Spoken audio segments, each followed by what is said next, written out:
All right, everybody, welcome to the Friday night edition, week 9 of the Saints Happy Hour Pick'em Show. You get this show because you donated $1,000 a month, so we give it to you free. This week, it's me.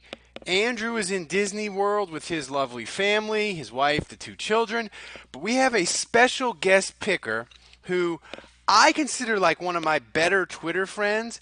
It's Alfredo. I've never actually met him in person, and this is the first time I'm talking to him. But Alfredo, I feel like I know you because we've been following each other a long time on Twitter, and we really kind of Right. bonded, even though we root for opposing teams. In 2017, the Astros and the Dodgers were playing the World Series. You're a big Dodger fan. I'm a big Astros fan, but we Mhm. kind of bonded because we were talking about the game back and forth. So it's great to have you on, guy. Thanks for joining us. And you're gonna make some bad decisions gambling, just like the rest of us. Hey, look. In the words of what's it, Furio and The Sopranos, bet with your head, not over it. So bet with your head. so, yeah. So thanks everybody in the live stream. I hope it's going well. It looks like it is. So, and I want to vent about the World Series. The World Series was heartbreaking to, you know, My wife. and me. But it's just me and Alfredo were talking before the show.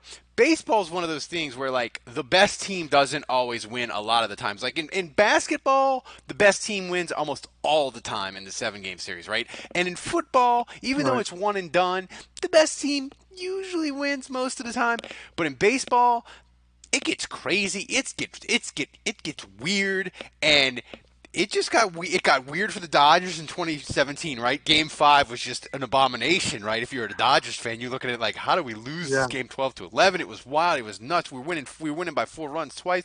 The Astros, game 7, the ball hits off Rendon's glove. If it doesn't hit off his glove, instead of 1 run scores, 2 run scores. They had runners on base all over the place and were hitting rockets, but right at guys. And you could Mhm. call it bad luck, but that's just baseball. Yeah, and that's usually difficult.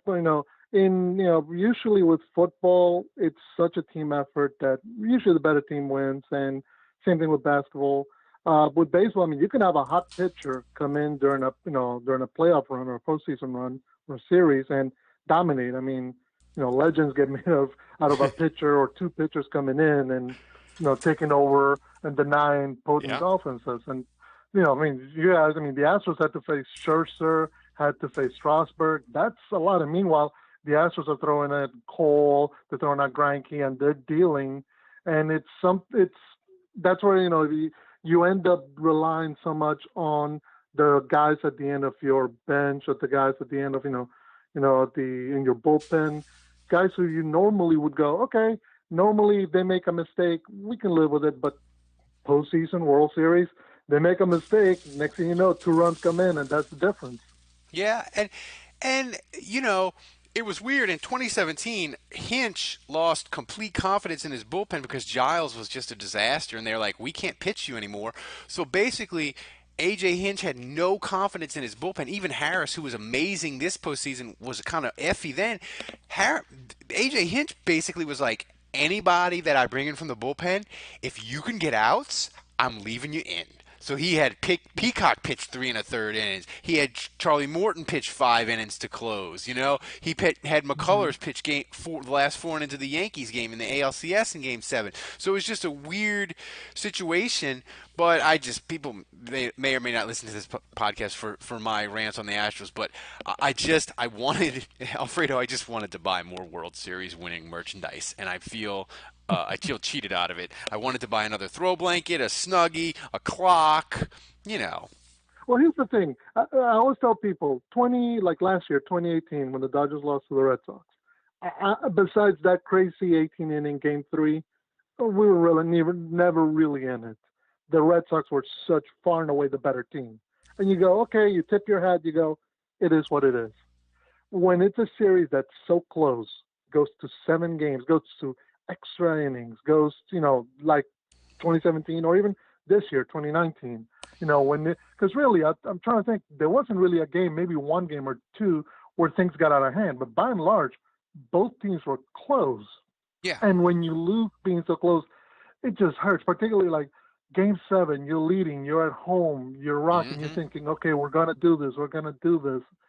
And then it gets snatched away the worst way. Yeah, And then you're like, it just got side. And the thing about baseball that's great, but also very mm, frustrating. You probably saw it with the Dodgers, is mm, and I told my wife this time and time again. You get in the sixth, seventh game, and I think you saw it with the Astros in this game seven, and you saw it with the Dodgers in game seven in 2017.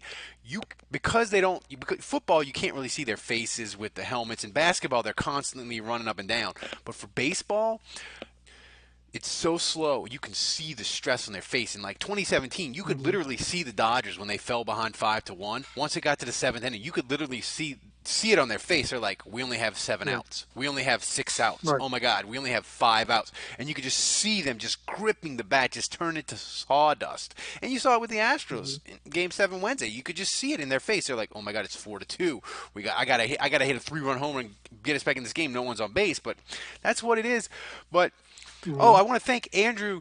Andrew's dad, Stephen, is yeah, in the chat room tonight. Stephen, if you see and you talk to Andrew if he's in Disney World, tell him that his first pick tonight, which we'll get to right now, he picked PSG against something called Dijon Mustard in the French Premier League, and Andrew lost. So he's already 1-0 going into the weekend. He's been horrible. I am owning him in a picks contest. He's 19, 20, and 1. I, on the other hand, am 30, 15, and 1. I'm just, wow. I'm just, I'm all over it. And our double digit dog investment fund, even though it had a bad week last week, Alfredo, if you do what we tell you and you bet double digit dogs, you're 11 and 9.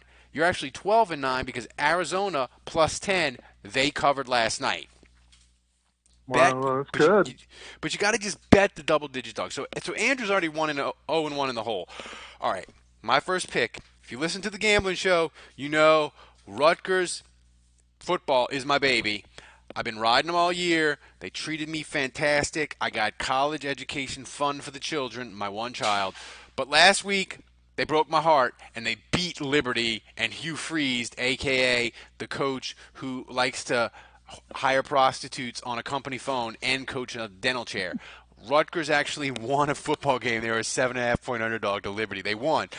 But they're going to Illinois. Illinois is a 20-point favorite. Lovey Smith, aka Black Santa Claus, with his Mm-hmm. fantastic flowing white beard. Illinois is 4-4. They beat Rutgers. They get to 5 wins. Northwestern is a disaster. They can beat them. Lovey Smith could get them to a bowl. And if Illinois gets to a bowl, they'll probably give him a lifetime contract. So Illinois, Alfredo, is my first pick. Minus 20. I know Rutgers bucked us last week, but let's get right back on the horse and keep riding it. Alfredo, what is your first pick? Okay, well, let's see. I'm going to go, well, first pick, I'm going to take Virginia Tech at Notre Dame. Uh, line right now, but now I'm trying to think. I checked this morning. The line's like Notre Dame's given 17 and a half to Virginia Tech, and Notre Dame's coming out of that blowout loss to Michigan last Saturday night. So meanwhile the Hokies 3 game winning streak. They had a bye. It's I going to be a like it. question as to who's the. Yeah, I think it's a question who's going to be the quarterback for Tech. But I would say take the points. And then if you're going to want to double up, I mean, maybe take the under. I want to say it's 57 and a half is the total. So maybe take that under because, Notre Dame usually averages pretty good in terms of yardage, but who knows, how they're going to do after last week. I'm not saying I, the Hokies win, but I take wonder the point. about Notre. I wonder about Notre Dame. Brian Kelly's been there like a decade, and he hasn't. Mhm. He's gotten to a national championship. He got to a playoff. They got hammered both times.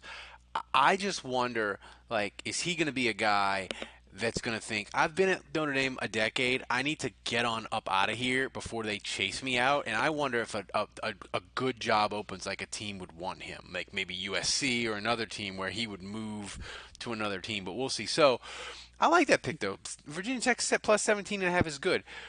People in the chat room, oh, by the way, you can give us your best bets and your worst beats. You can give us your best bets of the week, and I'll read them off, or you can give us your bad beat from last week, and and I'll read it off.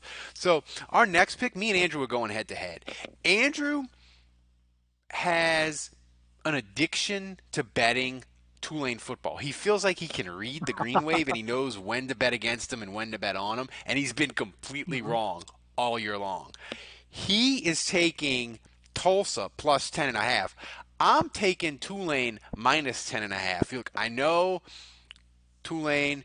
They had a difficult loss to Army. They had a heartbreaking loss. I mean to Navy, and they got housed by Memphis the week before, so they're 5-3. But they're still a decent football team. So I'm laying the 10.5 with the Green Wave. I still believe in them. Andrew is not. He's taking Tulsa plus the 10.5. So that's I'm my actually next going to pick. go with you. I'm actually going to go. That was the next game I was going to take. I was going to say take Tulane, lay the points.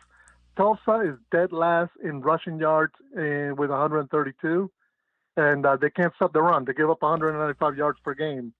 Meanwhile, Tulane's undefeated at home, and where's this game at? Yeoman Yeah. Stadium. Get people in New So, Orleans, get out to the Tulane games. It's a fun mhm. stadium. It's small. It's cool. It's cheap if you got kids. They're a fun team. Get out there during the day. And this is a great weekend to do it because you don't have LSU, you don't have the Saints. You're gonna be jonesing for football. Get out there and support the Green Wave. And and oh, it, by the way, this is the week to gamble because you got to gamble on the games because we don't have the Saints, we don't have LSU. You got to make yourself enjoy it more. And this slate of college football this week, Alfredo, is mm, god awful. All the yeah, it's good almost like teams, everybody took it off. every team is off. This is one of those This is one of those weird years where because the way the calendar falls, teams get 2 bye weeks. Hmm. So this week is just, I mean, game day for ESPN is going to Memphis. I mean, if that doesn't tell you how Jeez. bad this slate of games is this Saturday. Oh, Have they and ever this been to Memphis? Have they I've ever been I've to actually Memphis? been to the Liberty Bowl. I went and saw Ole Miss play in the Liberty Bowl versus Air Force long years and years ago. Wow. Now I'm wondering if game day's ever been to Memphis because it's the kind of thing where, I mean, trying to remember the last time they've been good. Jeez, that's been a while. This So has been anyway, okay. uh, They've been pretty good. I yeah. mean, they haven't been like upper echelon of the smaller teams where they're like battling for a BCS bowl or anything, but they've kind of turned Mhm. it around and they're like a bowl team and they're better than like their main one of their key rivals of Ole Miss have beaten them lately. So Hey, Memphis by their standards is pretty good now. Um, it is so true. I, so I like that pick. Steven, Andrew's dad said I'm with Ralph on Tulane. My own son betting against my law alma mater on homecoming. I didn't know. Oh Hey, yeah, it Mr. is G. Tulane homecoming. I didn't know. I didn't know it was Yeah, it is. homecoming, Steven, and I didn't know that you were a Tulane alumnus. Roll wave, baby. All right. So uh, Andrew's next pick, he's got uh, he's got UVA. He bets UVA, and that's well. I mean, uh, he UVA is playing. Let me look. Let me look this up. My computer just did. They're playing North Carolina. Um, Virginia's 5-3 in the first in the Atlantic Coast. Carolina's 4-4, and they're tied for. So this is basically uh, a game for first place. Andrew, he's taken Virginia +2. Uh, you know, I don't know anything about this game. I personally I like Mac Brown. I like when these old coaches try to give it like one more go, like Les Miles and Mac Right. Brown, and they try to coach. Mac Brown. He used to coach at North Carolina. He went to Texas. He's going back to North Carolina. I root for Mac Brown. It's like a old retired guy. Instead of just retiring and playing golf, he's like doing woodworking or volunteering at a shelter. I root for the old guys that they just they don't want to retire. They just want to keep. That's all they know is how to coach. They just want to coach until they die. It's And so I it's root like for Steve Mac Brown. Spurrier at South. So I I was hope gonna say Andrew's it's like wrong Steve on this Spurrier at one. South Carolina. Yeah. I'm So sorry. And I was gonna say it's like Steve Spurrier at South Carolina. yeah. You know he wasn't gonna win anything, but it was gonna be fun. Yeah, but the thing is, people think of Steve Spurrier as like a failure at South Carolina. I was watching that No. history of the SEC Mhm. on the SEC network, which is really cool. If you have a DVR, find it DVR. It's like 8 parts. It's fantastic because like a lot of you, I don't really know the SEC history outside of LSU, like pre Mhm. 1980. So it's really interesting. If you want to know the history of the SEC. But see, Steve Spurrier, he's the winningest coach in South Carolina history. He's the first South Carolina coach to beat Clemson 5 years in a row. He had 3-11 win seasons in South Carolina. Like you said, they didn't win the national title, right? They didn't win an SEC Mhm. crown, but it was really fun having Spurrier around. Um, Absolutely. so I'm for it. So that's his. That's his next pick. My next pick, I'm going NFL, and I don't know if I'm picking this game with my heart, Alfredo, or it's my mind. It's a little bit of both. Baltimore is playing New England. They are home, and they get the Patriots on Sunday night. I'm taking Baltimore +3. This is one of those games I think New England can lose. I think Baltimore's defense can keep New England under wraps, and Lamar Jackson is so fun to watch, and he can create so much with his legs. I think he can stymie that Patriots defense and create enough offense on his own that it can be competitive. I think Baltimore has a chance to win this game outright. So I'm taking the Ravens +3. That's my next pick. What's your next pick? Actually, well, I was gonna make that same pick about the Ravens. I actually found it at 3.5, but 3.5. I would still take Baltimore. It's not that I don't think the Patriots aren't good. It's just you haven't shown it to me yet. Dominating the Jets is not the same as dominating a good team. They beat the Steelers I want to say it was week 1. They've managed to go through. I mean, I think the only good team they beat is the Bills, and realistically, they've owned them. They own the AFC East for, geez, Yeah. it's almost like a generation now. So, meanwhile, the Ravens have, they just came out of beating the Seahawks and really playing them rather well. So, I would say, yeah, take the Ravens, take the points, and I wouldn't be surprised if they win it outright. No, not at Yeah. all.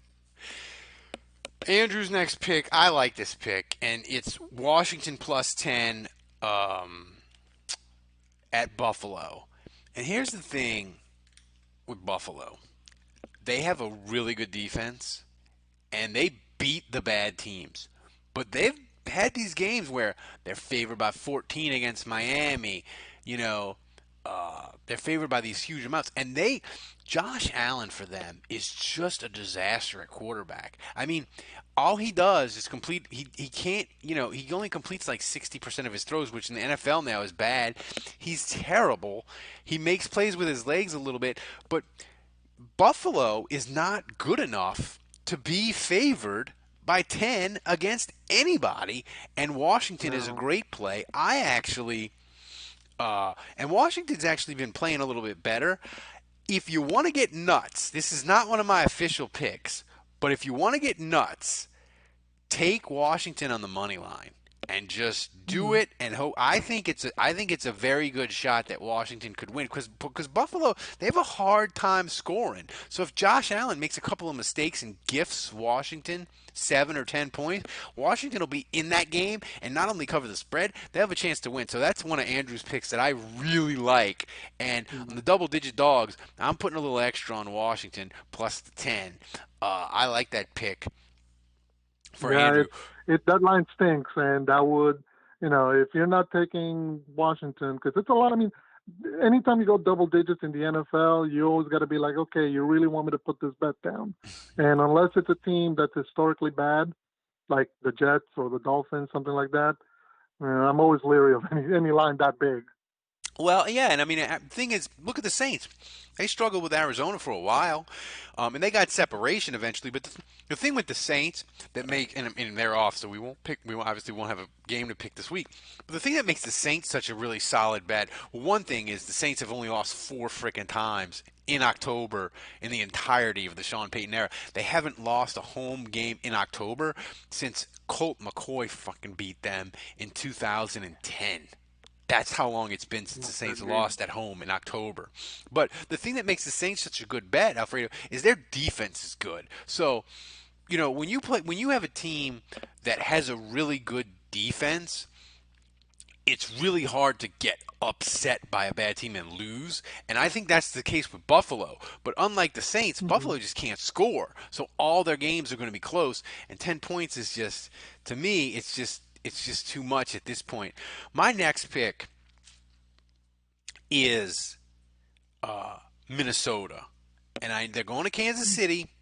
And look, Yeah. I was not a believer in Minnesota because Kirk Cousins was bad. He was playing awful. They went to Chicago. Chicago just destroyed them. They sacked him a bunch of times. He was shook. He was seeing ghosts, and they were terrible. And they was like, are they going to bend? Kirk Cousins, is he a bust of a signing? Are they going to trade Stephon Diggs? What's going to go? But the thing is, since then, their offensive line's gotten healthy. Kirk Cousins is playing a lot better. I know they haven't played anybody great, but they're starting to roll.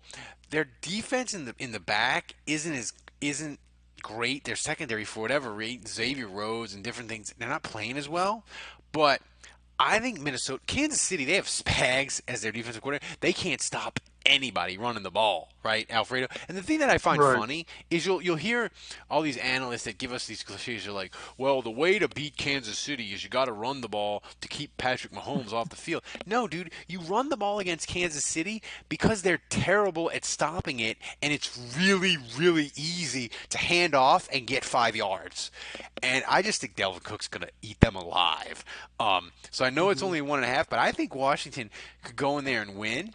And if You mean I mean Minnesota? Minnesota can go in there and win. And let me tell you, Minnesota goes in there and wins. They get to 7-2.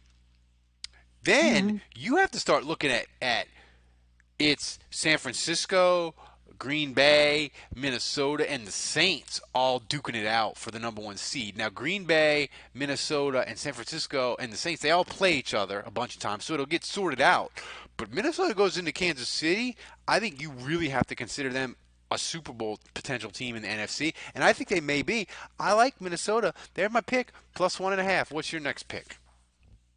Okay. Let's see. I'm going to go with Bears at Eagles. Eagles are laying giving up 4.5, and I would take them. I mean, the Bears have no offense right now. I don't know where you would expect the Bears to generate points if the Eagles. I mean, granted, Carson Wentz is known to give the Yeah, ball away every now and again. Whether through a fumble or or an interception. At the same time, they're expected to get guys like Darren Sproles and Deshaun Jackson back. So you're expecting to get maybe a bit healthier right now. It's in Philadelphia, so who knows how the weather's going to be like. So maybe they'll look to to score too many points. But I don't think I mean we saw the Bears when the Saints went into Soldier Field a couple yeah. of weeks ago and just laid them out. So I would right now I would take the Eagles, lay the points, and let Mitch Trubisky or Chase Daniel, whoever's going to be the quarterback for them, show you that they can't put more than a few up. When it's not garbage time. Yeah. Yeah, I completely agree. And the thing is, and I think, and Andrew, give him full credit. He's not here. Is he was on a thing early in the year where he's just like Charles Nagy, the Bears coach. He's a horrible play caller. Um, Hmm. you know, uh, and And he said, It look, is, he's but a yeah. horrible play caller, and he's not helping Trubisky.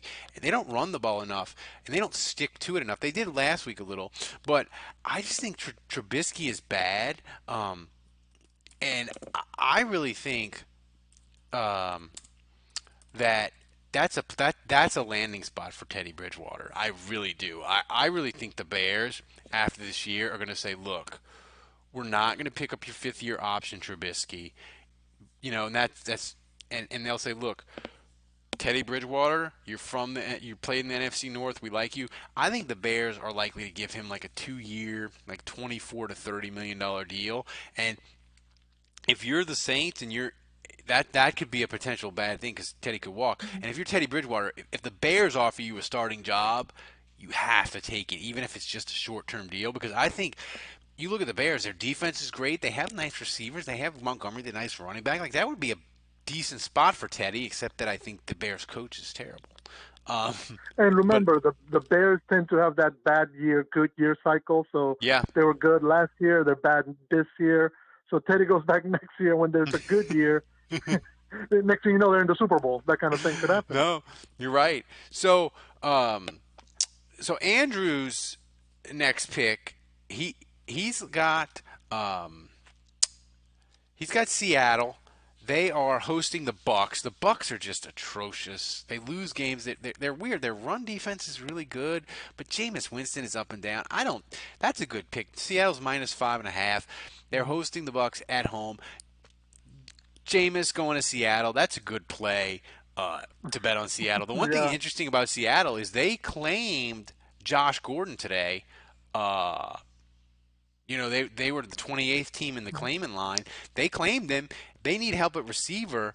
The thing about Josh Gordon, though, is he intrigues us, Alfredo, but he hasn't been good since 2013. Like his year where he just killed it with the Browns and was just amazing, like that's a long freaking time ago. Like my kid is 4, and that was 2 years before he was even born. So, like Like this there's idea some that people who Josh have long Gordon is careers. I what's was gonna that? say there's some people who have entire career. I was saying there's some people who have entire careers that are not as long as Josh Gordon being that good. That's good when he was good. Like Yeah, I mean, six so I years just for some receivers is their and look, career. I'm guilty of it too. Like Andrew, and he's 100% right. He says I have addiction to NFL trades and any or free agents. I want the Saints to sign any player, any position. If I know their name, if they were good at any point, I want them. I want the Saints to sign them. And it's true. Like I was all Mhm. about getting AJ Green, and I can't believe that the Saints offered Cincinnati a second and a third round pick, and Mike Brown still told them no. I mean, how stupid do you have to be if you're the Bengals? You're freaking winless, and a team offers you 2 top 100 picks for a guy that's going to be a free agent next year, and he's hurt, and you still say no. Mike Brown has got to be the dumbest owner in football, maybe besides I mean, Snyder. when you consider that they're going to be in full rebuild mode next off season, when you consider that more than likely Andy Dalton's played his last for them, they don't really need AJ Green at this point because it's not like they're going to be any good for the next year or so. So this is when you cash in that chip. This is when you say, okay, AJ Green, thank you for your services. We're sending you to a team that needs you, and thank you for the picks. And you get the next guy up. You get the next AJ Yeah, Green. You get the and next the Andy thing Dalton. You is, get if that's accurate, the Saints aren't going to confirm or whatever. But if that's accurate, that second round pick is they don't the Saints don't have a second round pick in 2020. So it would have been a third round right. pick in 2020 and a second round pick in 2021. 2021 is a long way away. The Saints, Mm-hmm. they may lose some players then. That 2021 pick, you don't know.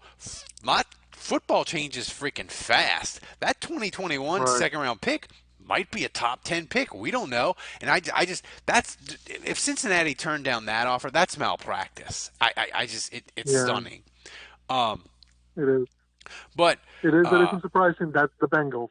it's like that's why they're 0-8 because they just Yep. repeatedly do dumb things. And it's so funny, Alfredo, if it's true. Mike Brown played the Saints perfectly, knowing that Mickey Loomis loves to go YOLO and be aggressive. He plays it perfectly. Mickey Loomis caves, makes him a ridiculous offer, and he still tells him no. Uh, It's just I I, I can't believe it's just That is the worst idea I've ever heard in my life, Tom. Yes, yes, it's horrible, this idea. but it's the Bengals. All right, my it is. last pick. I'm getting because the Saints are off and because LSU is off. I'm gonna get weird. Everton is playing Oh, Tottenham. They are plus 162 to win. Bet Everton to win. I think if Everton, if they don't get a draw at least, or they look bad, I think they're going to fire their coach. Because if they lose this weekend, Alfredo, they'll be in the bottom 4 in the table. And here's the thing for oh, people that, if you don't follow the EPL, you it's hard to grasp. If you're in the bottom three, you get relegated. You get put out. So these teams, they Yeah. cannot lose and be like, we're going to get a number one pick, we're going to rebuild. There's none of that. So when you get to around this time, November, December, and if you picture yourself like Everton does, like a top 10 team in the table, and you're in the bottom 4 or 5, they fire the manager. And they're like, because you can't risk getting relegated, and they panic. I think if Everton looks bad, if they don't get a draw or they look really bad, they're firing Silva. So I'm taking Everton on the money line plus 162. Let's get weird and bet some EPL. You don't have any good college football games. Bet Everton. Wake up early Sunday, watch it, and just you're gonna make bad decisions with college football anyway. Make a little bad decision with English Premier League. So that's my last pick. Alfredo, what's your last pick? So before I say it, just a quick point. You have this weekend and then next weekend, and then you have the last FIFA international break. So you're going to have 2 weeks of, or a weekend or so of no EPL. That's usually the point where managers get fired. Yep. Because You're an Arsenal guy, break, right? Yeah. Yeah, and we might be doing the same thing. But that point is, because after you come back, that's when you got hitting the holiday period of games where you get 2 matches every week or 3 games every 7 days. Yeah, so if they go nuts. Change, it's fantastic if you like soccer. EPL, they go nuts starting on December 26th. They call it Boxing Day in England. Yep. They go nuts, and from the 26th to New Year's Day, it's bananas with games. It is early in the morning. You can just get in your PJs and just watch it all and enjoy it. Okay, so my last pick, I'm actually going to go back to college football and take the one good college football game of this weekend, which is Georgia at Florida. Yeah. And right now it's Georgia minus 6.5. And actually, what's interesting is, you would think, okay, Florida, Florida's leading the SEC with 29 sacks, but Georgia leads the nation with only 4 sacks allowed. Yeah. Georgia has the number 5 defense. Florida has the number 12 defense. So I'm going to say take the points, even though I don't necessarily think Florida will win. But that's a game that comes down to a last-minute field goal or last-minute field goal miss. Yeah. So, like I said, it's not – it's probably the one good college football game this weekend. Yeah, I mean, Florida's weird. Their starting quarterback got injured, and it really helped them, and they played really well. Mm-hmm. Florida is a decent team. It wouldn't shock me if they win. Something's wrong with Georgia. They lost to South Carolina at home. Something is wrong with them. Fromm just doesn't look good. He just, to me, I look at him and I look at a guy like in college, they kind of progress, like Burrow, for example, for LSU. Like he's from last year, he was good last year, but this year he's freaking amazing, right? And he may be the top pick in the draft or top 3. Fromm, I look at him and I'm like, he's not as good as he was. Like he's regressed. Like I can't put my finger on what it necessarily is. It looks to me like he's not as decisive with the ball, and I just don't like Georgia as much. I think that's a good bet. I think that's a good bet on the money line if you like Florida. Right. If you want to get really nuts, go Florida on the money line, Washington on the money line, Everton on the money line, parlay all 3, and just get nuts with like $50. Yeah. There you go, college football EPL. Right.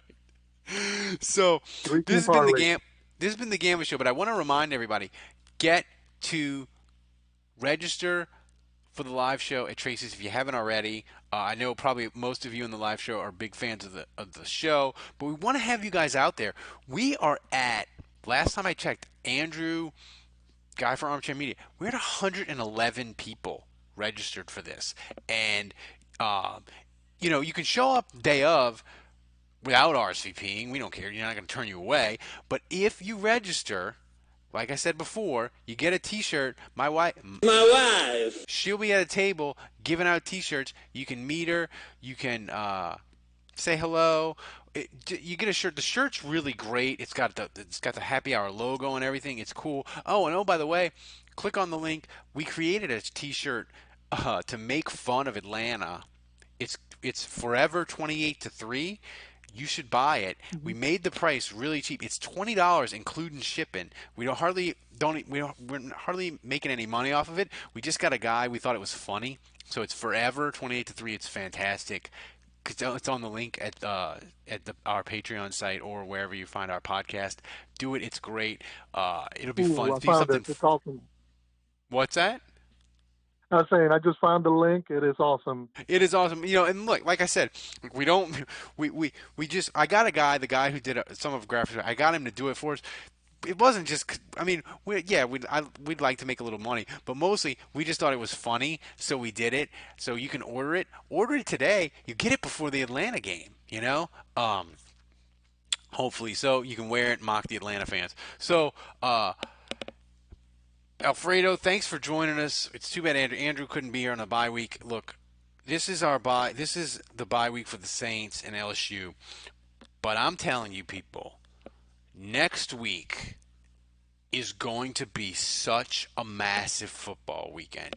You have LSU Alabama in probably the most anticipated LSU game of my life. I mean, look, LSU Alabama has been big before, but let's be Mhm. real, Alfredo. We never thought LSU could win because they didn't have a quarterback, and we were like, well, if a couple people die and the LSU quarterback isn't terrible, and Alabama does things that they never ever do under Nick Saban, then maybe LSU could be in the game in the fourth quarter, and we talk ourselves into it, but we never really believed it, right? Now Right. LSU, they have Joe Burrow. What we're saying is, hey, LSU, just go to Alabama. Joe Burrow, just be like you are every week and just be awesome at Alabama, and we'll be fine, and we can have a shot to win this game. And you have the Saints on Sunday. I'll be at the game, flying in day of. You have the Saints. If they crush Atlanta, we could have Dan Quinn get fired on Monday morning, and that would be amazing. LSU beats Alabama. The Saints humiliate Atlanta so bad they fire Dan Quinn Monday morning. That would be amazing. That's top 5 weekend of football all time if that happens. So we just got to get through this weekend of no games, crappy college slate, no Saints. But on Sunday, do something with your wife. Go apple picking. We're going to the Strawberry Festival in Houston. It's going to be great because there's no Saints game, Yeah. so you can do activities, get outside, meet your family, This remember is the who they weekend are. to It's do it's all that list. This is yeah, the it's weekend to do all that list you haven't done. This is the weekend to do it. Next weekend, you tell people, friends, family, don't ask me for nothing. no, I don't even know you anymore. I don't know. I Exactly. need 48 hours to myself to get drunk and eat horrible food and root on LSU and the Saints. So, guys, we love doing the gambling show. Alfredo, thanks for joining us on Thank short you. notice. I wish you luck so you can win. Remember, Alfredo, if he beats me and Andrew, he gets to come back next week. He'll have a hard time catching Dylan because Dylan has 4 victories. The winner for the year gets a t-shirt and they get their own patron spotlight. Guys, thanks so much for joining us in the live stream. We always appreciate you, and happy gambling, and we will see you on Monday morning.